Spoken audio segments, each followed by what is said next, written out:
Today's video is going to be a review of the Canon 200D/SL2 if you're in America.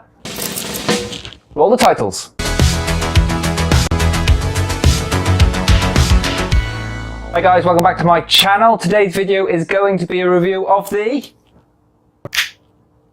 Canon 200D/SL2. I've had this camera for about 4 months now, so I think that it's kind of about time I gave you a review of it.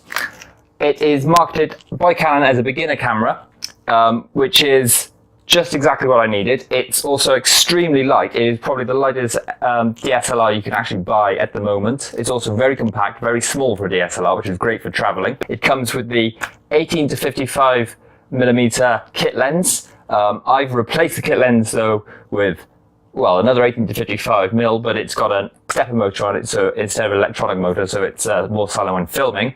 But other than that, this is pretty much the lens it comes with. It's got a 24 megapixel sensor, which is extremely good. So it means that you can easily print out your photos and they'll be of high quality, so you can put them on your wall, put them on canvases, things like that. So that's very good. It's also got a flip out screen, so that's good if you want to take selfies or you want to film YouTube videos and you've got no one to be a cameraman.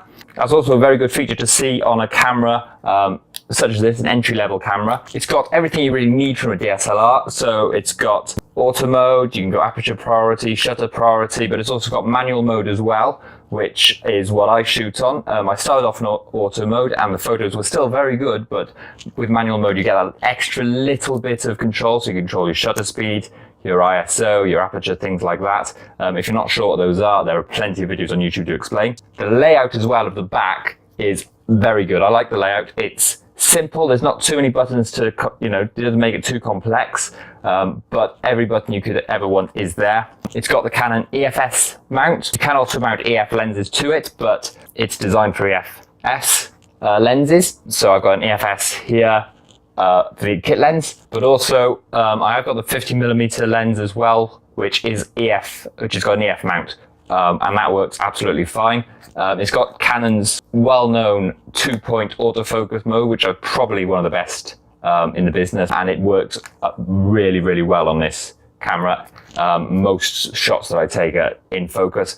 If I'm filming YouTube videos as well, it focuses really, really quickly. Another thing I like about this camera is it has got a beginner mode on it, so if it is your first camera, and I imagine Canon's really marketing it at people who are buying this as their first DSLR, it's got beginner mode on it, which lays out everything in very easy, simple steps, so that it's not too complicated at first, and you've got a sort of gentle learning curve, which is really, really good.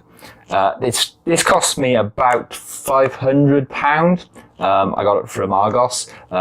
You can get it cheaper secondhand, obviously, and I think the price has now come down even more, so you can get it sort of high 400s, so perhaps 480, 490, something like that. So for a DSLR as well, that's really, not only is it one of the lightest you're going to get, one of the most compact, but it's also probably the cheapest.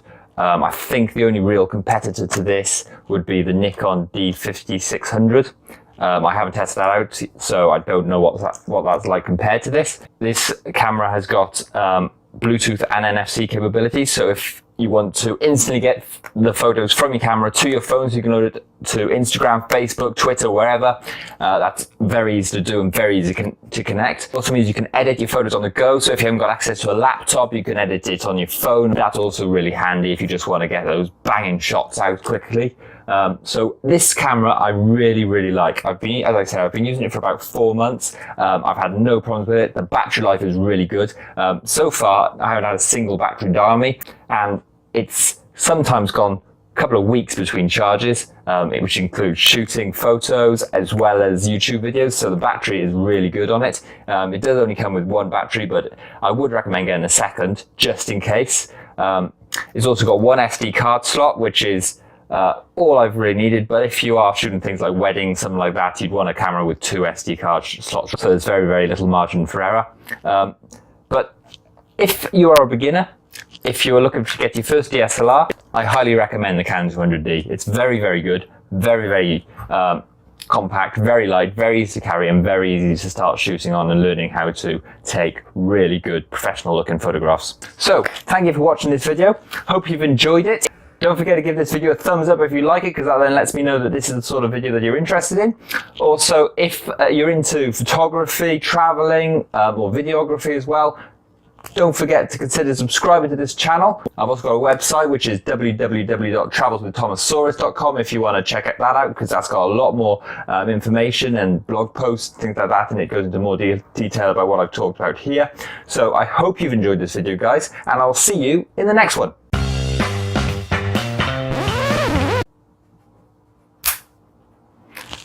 Canon.